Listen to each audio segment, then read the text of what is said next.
It was Christmas morning, 1961. I recall the empty pen where my rabbit bed belonged. And my mother told me, don't go in the shed, and if I'd just behave, then I'd get something yummy later on. She also didn't know where Floppy was, and said she'd ask my dad, who was busy in the shed. So I searched for Floppy for an hour or so, all around the lawn and garden, and underneath my bed. But I was sure I locked my rabbit pen, just like I did every night. And I checked 3 times just yesterday, when I felt something wasn't right. And I stared at the pen just as if I knew what I know now.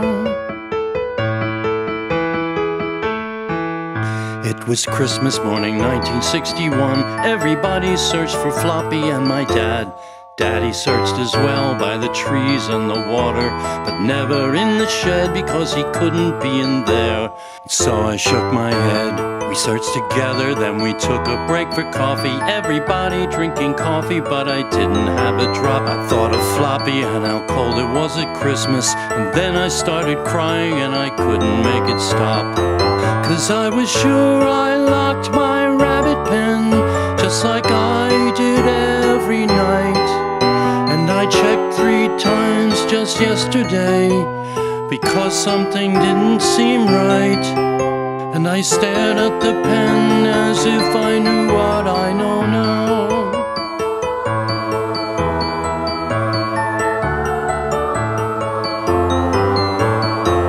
It was the first day of Christmas, 1961. Everyone ate so loudly, but I didn't care.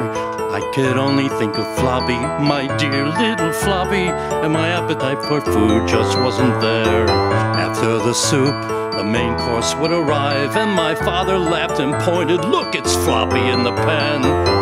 I still see the silver bowl and him lying in 3 pieces, and I realize my dad is such an evil man. I left the table screaming and stamping, and I cried on my bed for hours and hours. And I stood cursing loud at the top of the stairs, yelling, Floppy wasn't yours. I stared out the window with the empty rabbit pen on my mind. It was the second day of Christmas, 1961. Mom remembers when she woke. Daddy was gone, and I told her not to go into the shed, and if she just behaved, she'd get something. Tell me later on.